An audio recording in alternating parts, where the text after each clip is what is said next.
Hello everyone. आज का हमारा टॉपिक है balance three phase rotating flux.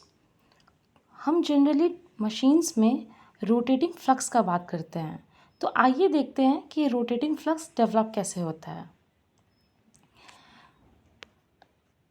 This is our three phase supply.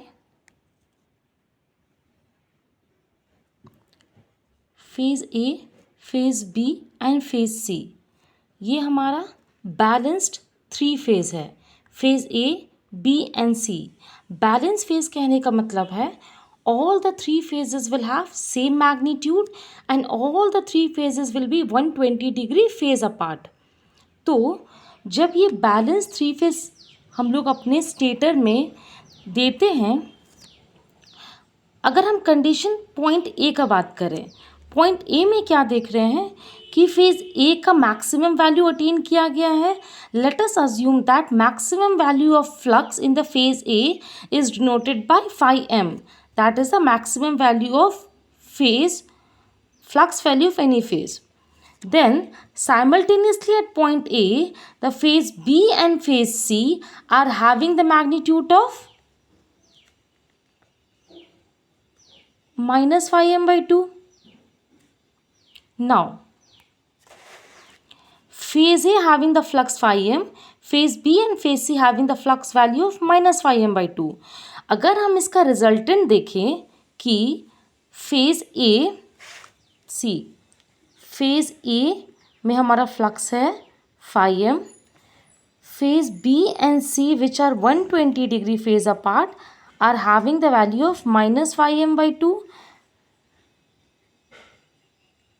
Now minus phi by 2, after 180 degree phase shift I can write it as plus phi m by 2, and in the same way this can be written as plus phi m by 2.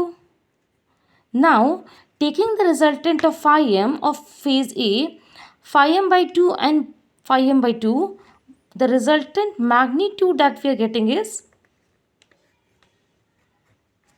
in the x-axis. Here we are getting the resultant flux.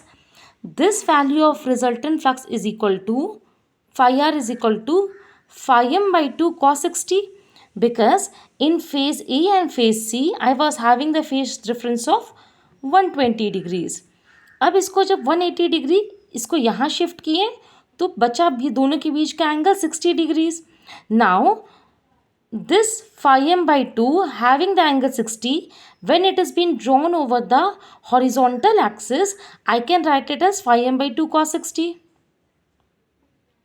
In the same way, phase A can be written as simply phi m, and phase C also can be written as phi m by 2 cos 60. Phi m by 2, this side when I am trying to locate it on the horizontal axis, I can write it as phi m by 2 cos 60. This value is phi m, and again this value is phi m by 2 cos 60. Taking this resultant sum, I am getting phi r is equal to 1.5 phi m. कहने का मतलब है जब भी हम balance three phase supply देते हैं, उसके चलते किसी भी इंस्टेंट पे जो फ्लक्स का वैल्यू आता है वो हमेशा कितना होता है, 1.5 times of maximum value of the flux in any of the phase. This is the magnitude of the resultant flux eight which the rotating flux is being generated in any machine. Now we can do this at the same point at point B. अगर हम point B का बात करें तो हम क्या देखेंगे कि यहाँ पे फेज B में वैल्यू है माइनस phi m का, phase A and phase C में वैल्यू है प्लस phi m by 2 का.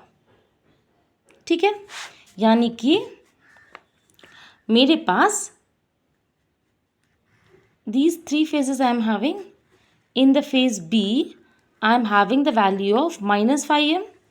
In phase A, I am having the value of plus phi m by 2. And in phase C, I am having the value of plus phi m by 2.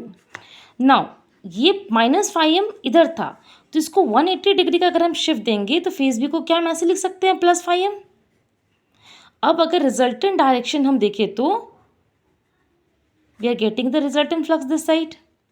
This is having the angle of 60 degrees. This is having the angle of 60 degrees. This A component on x axis will be phi m by 2 cos 60.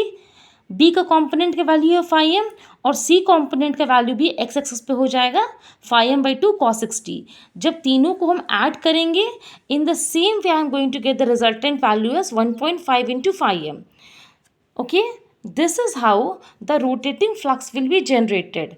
एक बार इस direction में resultant flux बनेगा, फिर इस direction में resultant flux बनेगा, फिर इस डायरेक्शन में, फिर इस डायरेक्शन में. जैसे हम देख सकते हैं पॉइंट ए में रिजल्टेंट फ्लक्स का डायरेक्शन था positive X axis and in the point B I am having the resultant flux direction of negative Y X axis. तो हम लोग क्या देख रहे हैं कि पॉजिटिव एक्स से नेगेटिव एक्स का रोटेशन मिला. इन द सेम वे जब हम अपने वैल्यूज़ को हर एक इंस्टेंट ऑफ टाइम पे आगे बढ़ते चले जाएंगे, then I will able to obtain the rotating flux. यहाँ से रोटेशन स्टार्ट हुआ and this will complete a rotation because resultant value of flux I am getting here, here, here, here, and in the same way it appears that the flux is rotating at the speed of ns and that is equal to 120 F by P. F is the frequency of the supply and P is the number of poles of the machine. I hope you understand this very better way. Thank you very much.